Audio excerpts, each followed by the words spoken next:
baby.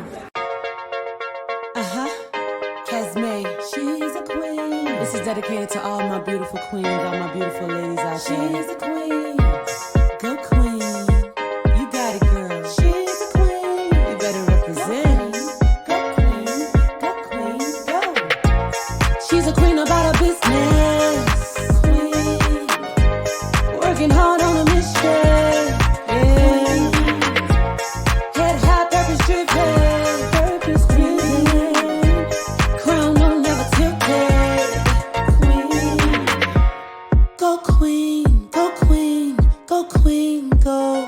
Represent. You're a queen. You're a queen. Oh.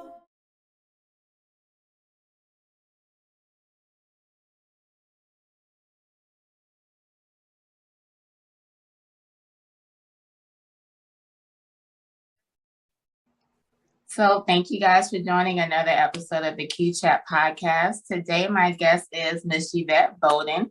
She's the founder and author of The Awakened Woman. Yvette has a wonderful digital platform about inspiring women, and she has a great story of how she went through divorce and how she chose to just live her life and still be happy. So we're just going to have a great conversation on her platform and how she inspires women and how she went through things so that she can also become invigorated and move forward. So how are you doing today? Hello, how are you? Thank you so much for having me, Chandra. I really appreciate it. I'm really happy to be here too.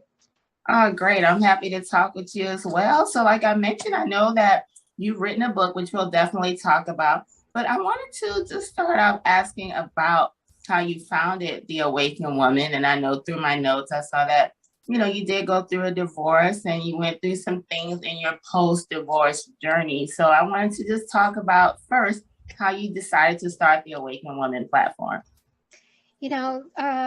Divorce is really difficult, as I'm sure many of your listeners, can relate to the story. So I was going through this really difficult divorce, and although I had the support of family and friends, I felt that it was really a journey that I had to take on my own. I was with my ex-husband for 10 years, and when you're with someone, when you're coupled up, you sort of become this entity. So coming out of that, I had to figure out, who's Yvette? Who am I? What do I like? What do I want to do? It was literally like a rebirth. I had to figure out Yvette on her own, and that journey sort of got me to a place where I didn't really know where to seek help. So I went, to the Barnes and Nobles self-help section, and there was no book that I could really connect to.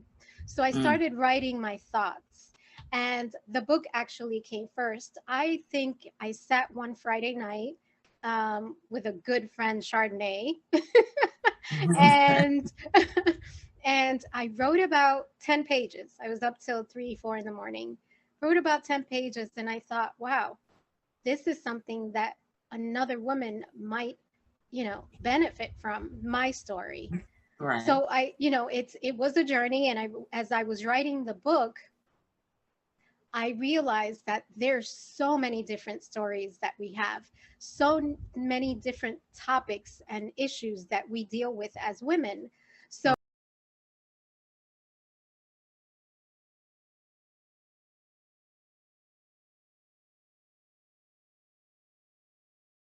Vivian finds herself in a life or death situation with two undercover drug enforcement agents. These guys are as crooked as they are dangerous. Marcus wants to control her and use her only for sex. Lenny, on the other hand, he just wants her dead. The only way to escape their grasp and the constant threat of death is to play by their rules.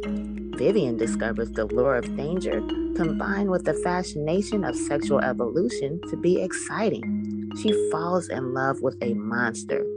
That leads her to become entangled in a relationship filled with manipulation and obsession.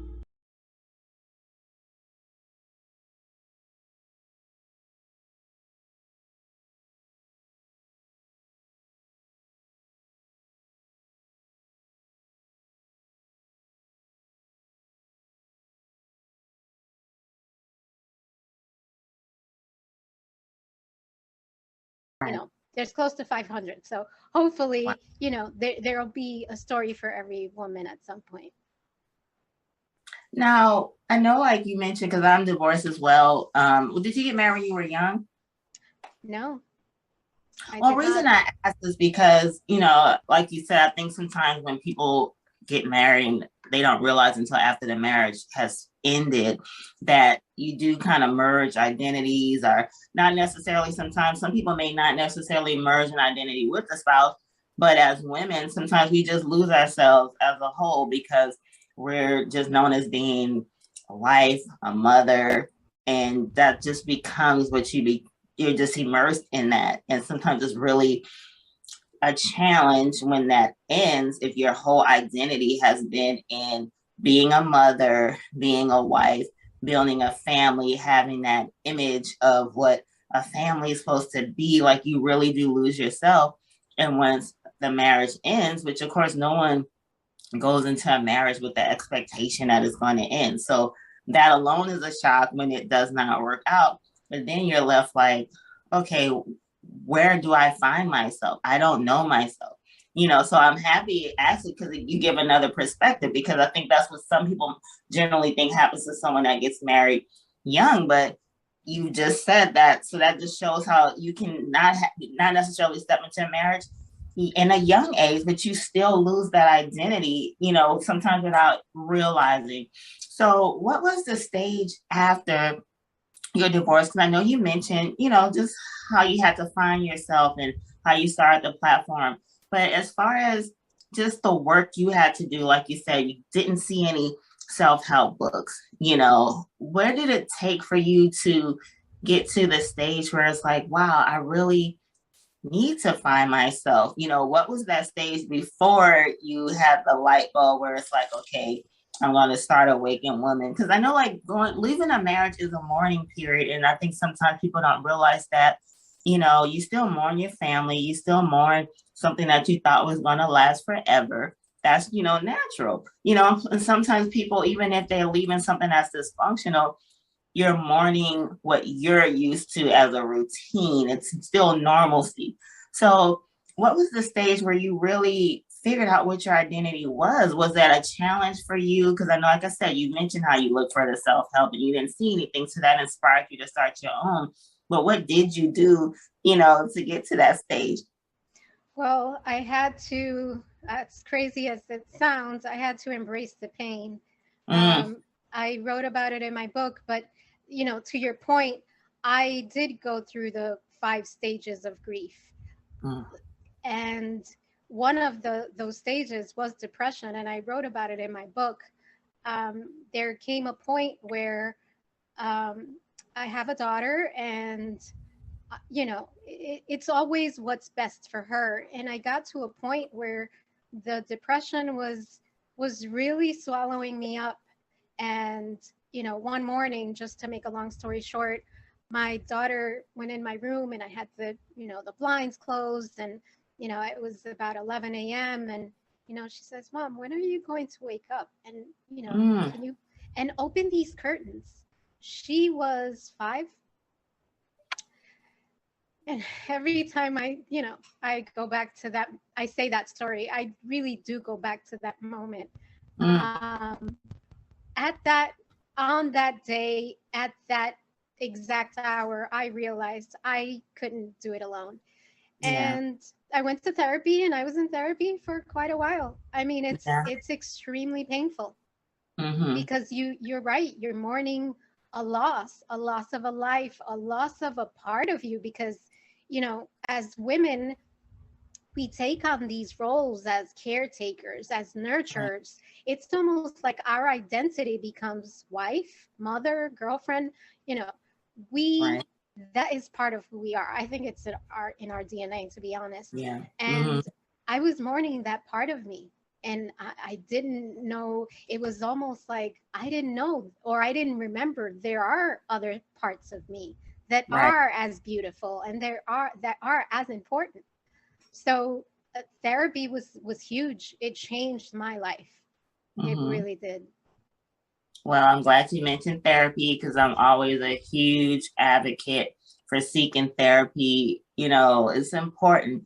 And I like that you're being transparent about, that stage that you go through. I just think that, the world's a little different, obviously. Like, we grew up in generations where marriage was just the thing. It was common. Everyone got married and people stayed together. So I think when their marriage ends, and especially depending on your environment, if you're in an environment where a lot of people may still be married, you kind of feel a little isolated, and there's a part where I think people really may have a stage where they're like, I failed at something that meant a lot, because like I said, no one goes in a marriage expecting it not to work. So I just like the vulnerability because it helps people heal. Actually, you have to feel pain in order to identify it and heal from it. And I think that's some of the problem when we're dealing with stuff. Sometimes we don't want to go through the pain.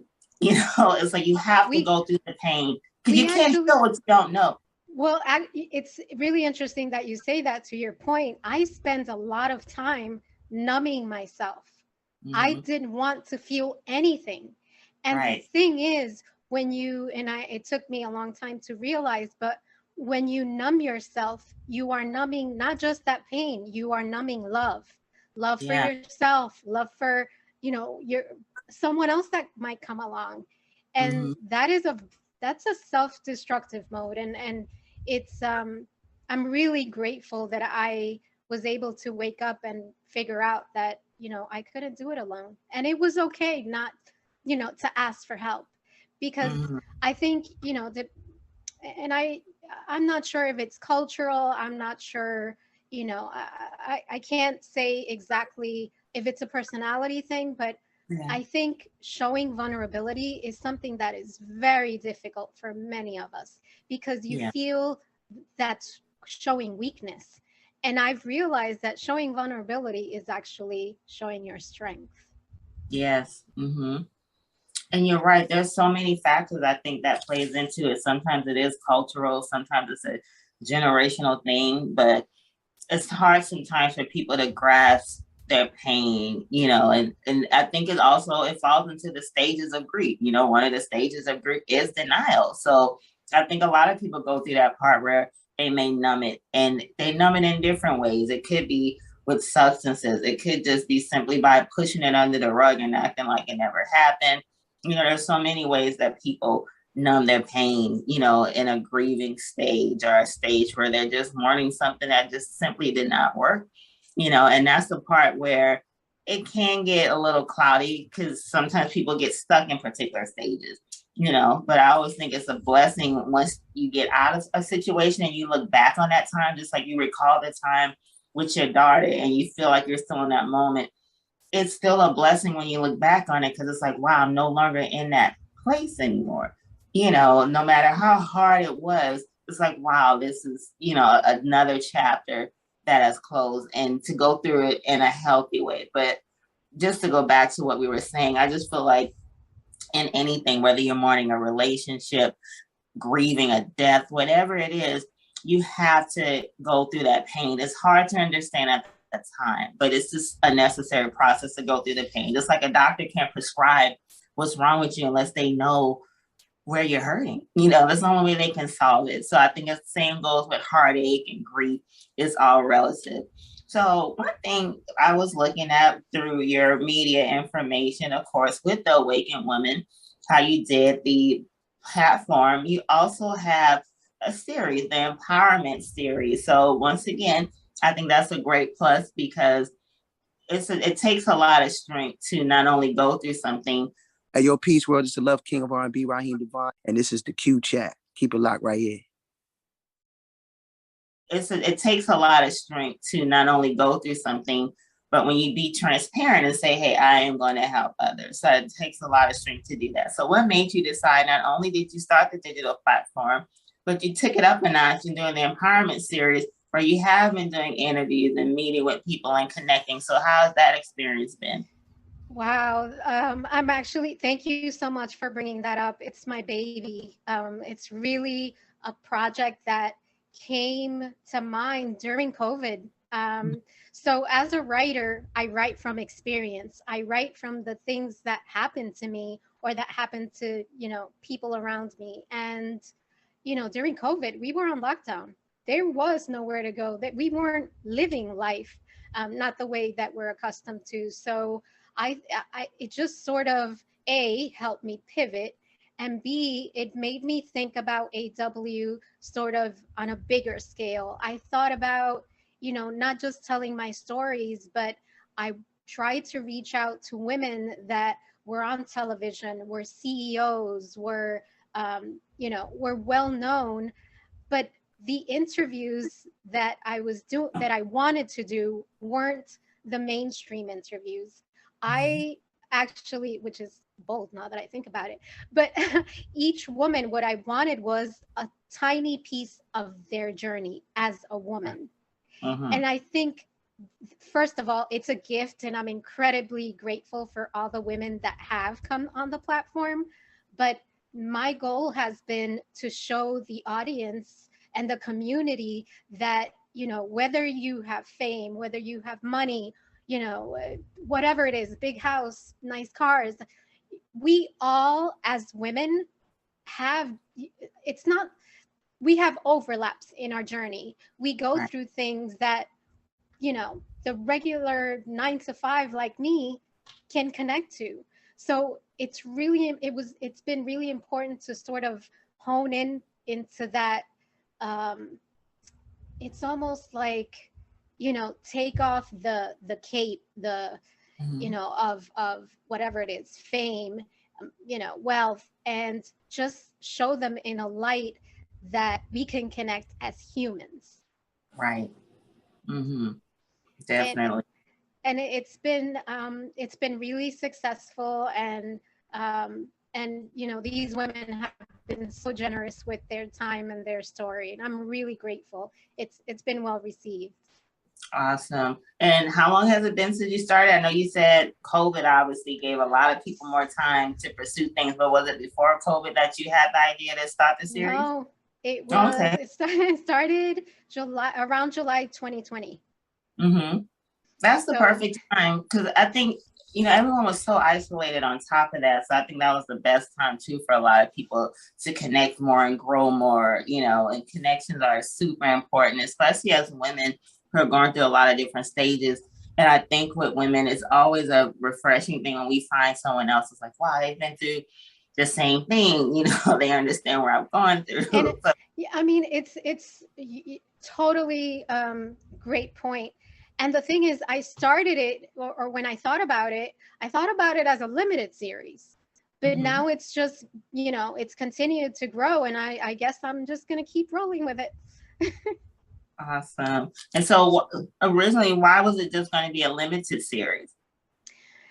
Honestly, I was worried that I was asking for too much. I mean, I'm really, if you look at each interview, there's a different theme. So I have a woman that shares her courage, a woman that shares her inspiration, every woman shares something different.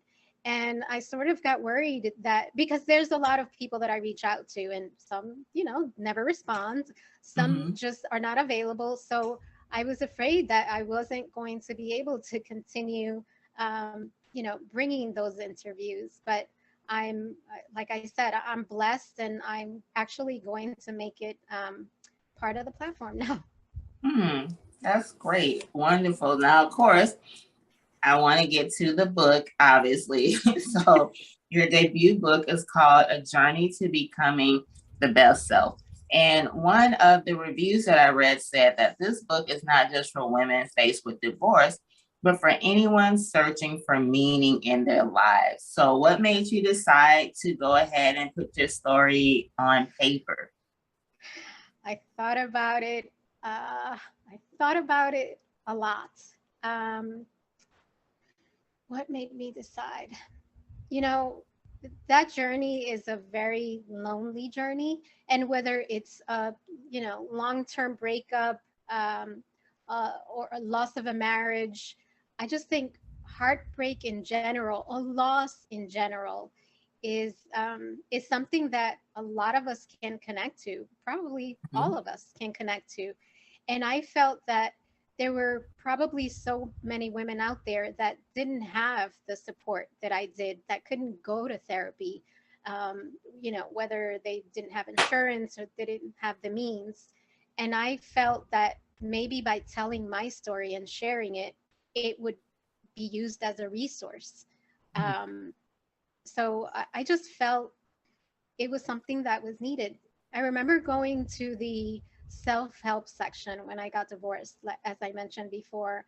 And, there's tons of books written by psychologists, books written by, you know, women that have amazing resources. And I didn't really find many books that were written from a point of view of, I guess I'm an average Joe, right?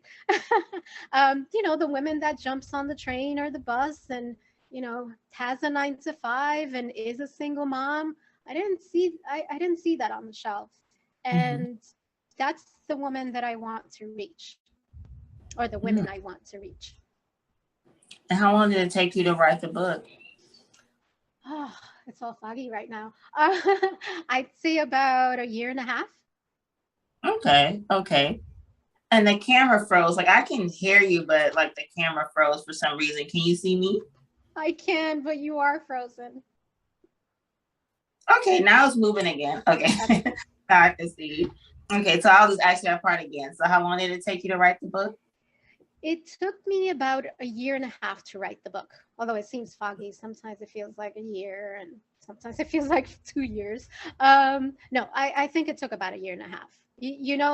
Writing is sort of writing and rewriting. There's so much editing involved. And if I look at the book now, I could probably edit it again. Right. So how was it writing the book? Because I know, like, for a lot of people, when they're writing a book, it tends to have some issues because, they're reliving certain moments. So was it painful for you to write it? Did it feel like you were reliving certain moments? How was the journey writing the book? It was painful. There were certain parts that, I'll be honest, I did put aside and had to come back to. I think talking about my depression is really difficult because it was probably one of the most painful times of my life. And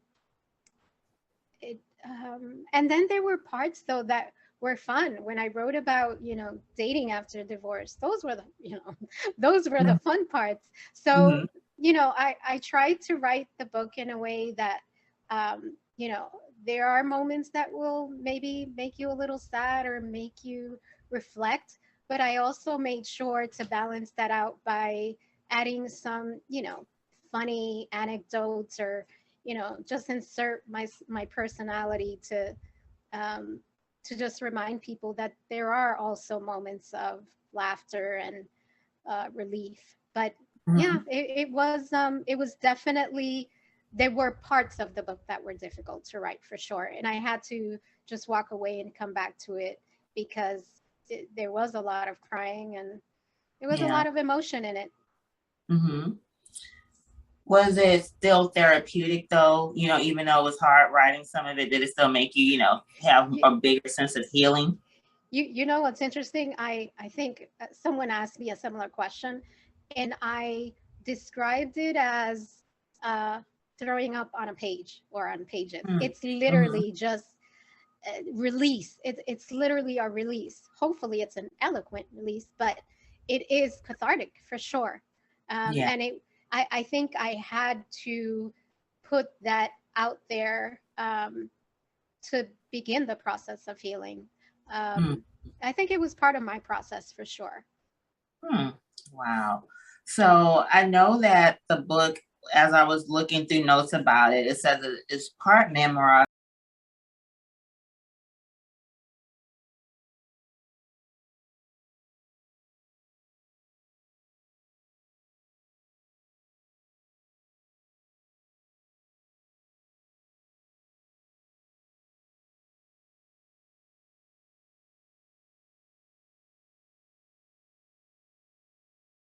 as I was looking through notes about it, it says that it's part memoir and part prescriptive fiction, obviously inspired by your post-divorce path from devastation to joy. So how can you describe like how it's set up? Like as it said, post memoir and post prescriptive fiction. So can you explain first off what is prescriptive? I'm sorry, I have braces. It's just a fancy word for self-help. Okay, gotcha. Okay. But it's so basically what I did was the book is in two parts. It is, my life before divorce and after divorce.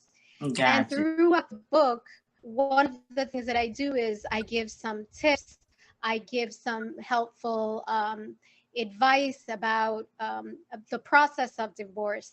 I even give a little bit on the finance, because when we get divorced, there's a lot of us that don't know what the finances look like during the marriage. So when you end it, you're like, oh my God, what do I do? And I think it's important to, remind ourselves that we need to stay informed, whether we've been in a marriage for a year or 10 years. We need to make sure that we are part of a lot of those, or actually I'll say all the financial decisions. It's important because there's a lot of women that are sort of left hung out to dry.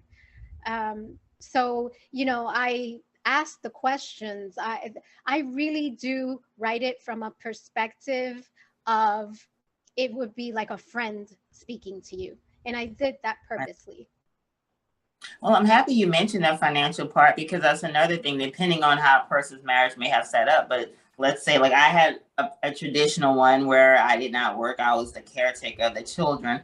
Yeah, it's like a huge shock. And for some women who go through bad divorces, you're speaking on, there's financial abuse that takes place as well, and like I said, when you're in a situation you think it's going to last, you're in a situation where you're naive too. It comes to a point where like once you leave, it's when you realize how naive you are, because like, wow, I didn't really have the financial intelligence, that's needed. So, and that's something, that sometimes some of us learn the hard way and we figure it out afterwards. But, I'm happy you mentioned that, because that is a part of empowerment, and I think sometimes people don't realize, everyone needs money, and just the empowerment and the independence though to earn it on your own after you've been in this traditional setup. It's necessary, it lifts a person's self-esteem, and women do need to know how to be financially stable and financially intelligent. So that is important that you mentioned that. So I want to ask you a few more questions. I know you mentioned post-dating. How was your journey with post-dating? Because I know sometimes too, where a lot of people, when they're walking out of any relationship, sometimes women go through some self-esteem or confidence issues. So how was that, building that up and getting to the stage where you weren't comfortable dating again? I'll be honest, it took many years. Really? Yeah. Gosh, I went through, first of all, I went through a stage where I was jaded. So anyone that would come along, didn't matter how good he was. It didn't matter, how genuine he was. It wasn't going to work, because I wasn't working. I wasn't all there. So I was very jaded for a really long time, and I, kept my expectations really low, and that ended up turning off a lot of men, which was fine because I wasn't ready. Right. So it took me quite a number of years to come to a place where I fell in love with myself and I liked myself enough where I could say, okay, I'm ready to share some of myself, because I think after a divorce, the way you give yourself in a relationship is different. When I was married, it was 150, 200%. Like literally, I gave all of me. And I think now I will give you a lot of me, but I make it a point to hold on to me, to Yvette, because I won't give her up again. Mhm. But I did the online dating thing, and there were a lot of frogs, and there's a lot of just really funny stories there.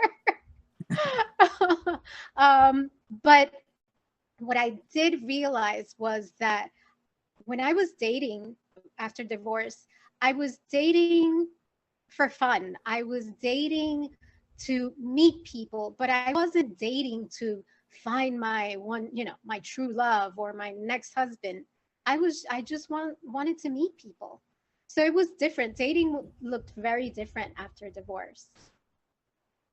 Mm. Did you do you view it though in a positive light? Like, has it been a healthy experience though? Yes, it has. Um, Okay. I can honestly say that I figured out what I like, what I don't like, what I'm willing to accept.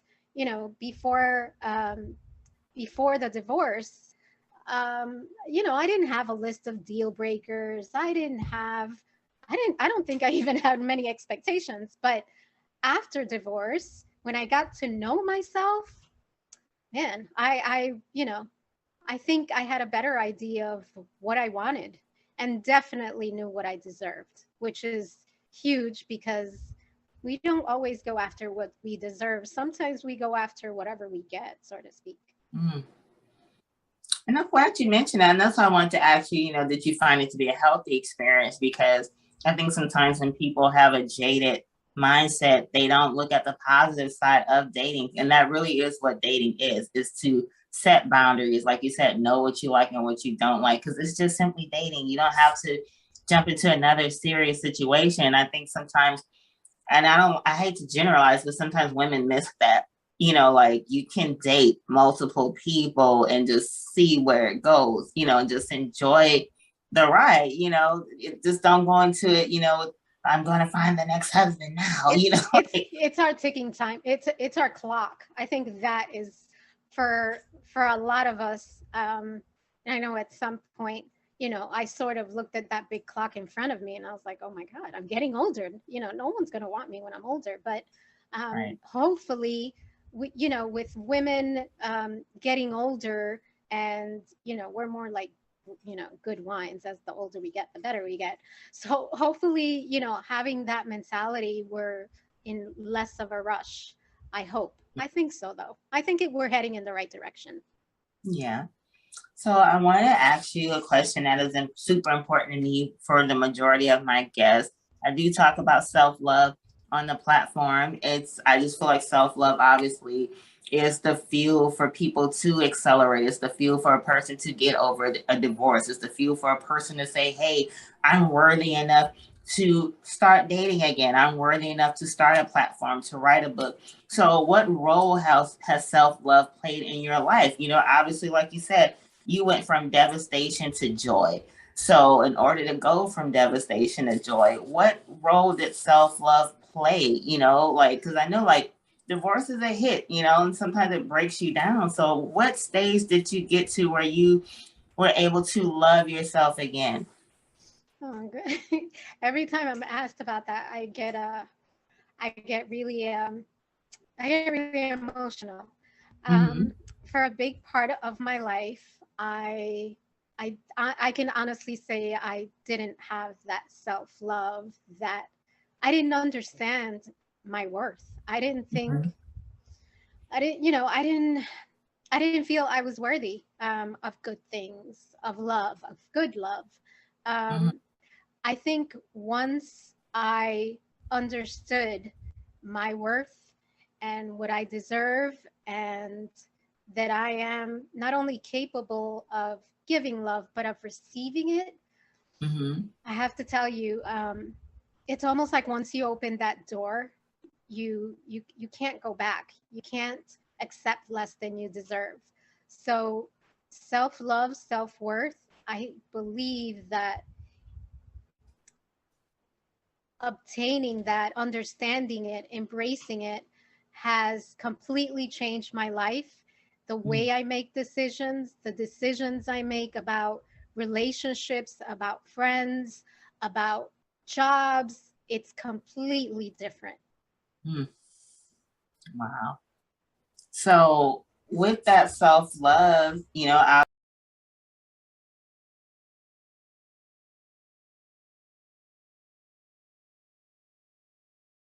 so with that self-love, obviously your platform, The Awakened Woman, is to inspire and invigorate females. So what would you say to the next person, which obviously this is what you do every day, I'm sure, so someone who may tune into this platform and they've gone through similar things, but they're still not quite there yet. They're still just trying to find their way, which is it's okay to not be okay. But they still could be struggling, as a lot of people are, just to find their way. So what do you say in general, though, to people who, like I said, women who have been through similar situations like yourself and myself, who gone through divorces and had stages where they just weren't sure of themselves and had to build themselves up? What would you say to that person just to inspire and invigorate them? If you had to just give them just condense it down, like what would you say to just convince them that and be awakened again? I would have to say it all comes down to self-worth. Before you fall in love with anyone else, before you make the decision to give any part of you, you have to give yourself that love and that understanding and that kindness. I just believe everything starts with you. If you give yourself all those things and you embrace who you are, your faults, your flaws, all that you are, it's the only way that you can sort of, give light to someone else. There's no way to there's just no other way than to find your worth first. There really isn't. I think, self-worth is it's something that really affects all the decisions you make in life. If you don't have self-worth, you can't choose the right partner. You can't even choose the right job, because there's plenty of jobs that, we know are not deserving of you. There's, right. Well, Oh yeah. so it really does affect every part of your life. Once you know what you're worth, you are a force to be reckoned with, because you won't accept anything less than you deserve. That is just, I think that's the biggest message that I can give anyone. Understand your worth.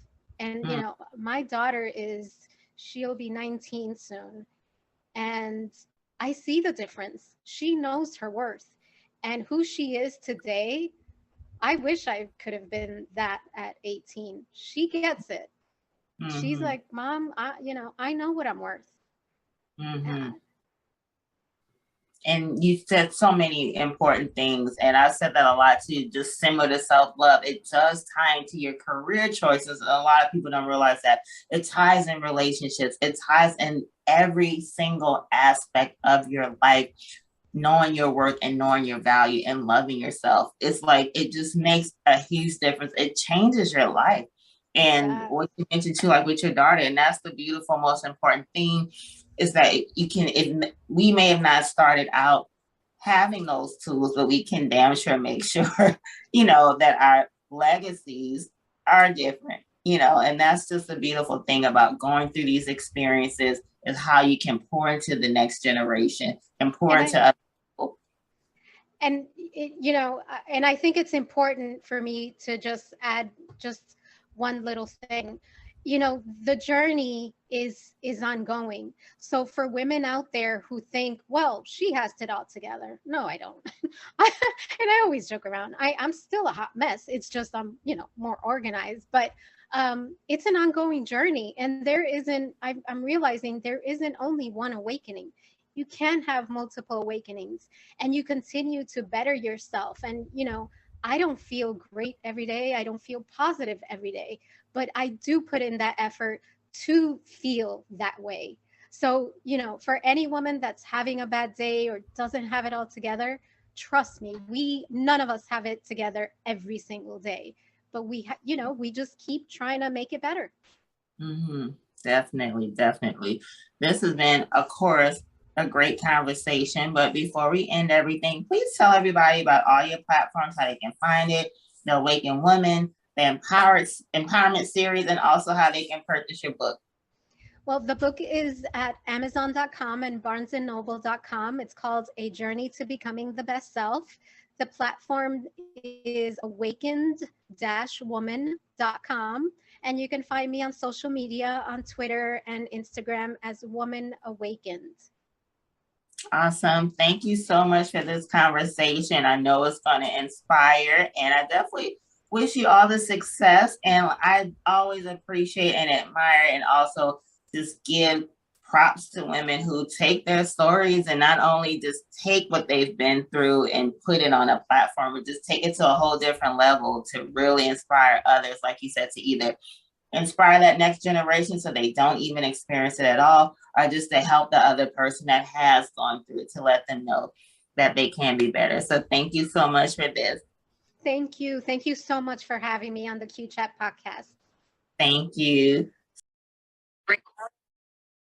So I definitely want to thank Ms. Yvette Bodden for such an amazing conversation. And for everyone that is tuned in, I just hope that you were able to pick up on those amazing gems. She's hit so many different targets. Number one, it is okay to not be okay. And it's okay to just accept when things may not work out the way that we plan. You go through a mourning stage, and that's completely okay. Long as you take the time to experience that pain. And I know that's the thing that's really hard when we go through some things, because you're like, why we experience this in the first place? We don't want to go through that pain, but pain is an important process to the steps actually for purpose. She took that pain and she found her purpose. She created her platform. All of us go through different stages in life, different experiences that sometimes really feel unfair. But the beautiful part about pain actually is it does lead us to our purpose. If we really just take that time to be still, seek that help, and to just think and focus, we'll actually learn that there's a purpose to our pain. And when you find that purpose, it's an amazing thing. So make sure you guys go ahead to www.goqueen.com. Let's connect even further. If you go to the website, there's merchandise, there's books, there's a blog, and there's also access to many other amazing women that I've had on the show that have some amazing stories that are truly empowering. So once again, please make sure you guys be safe and go love yourself. That must have did this beat.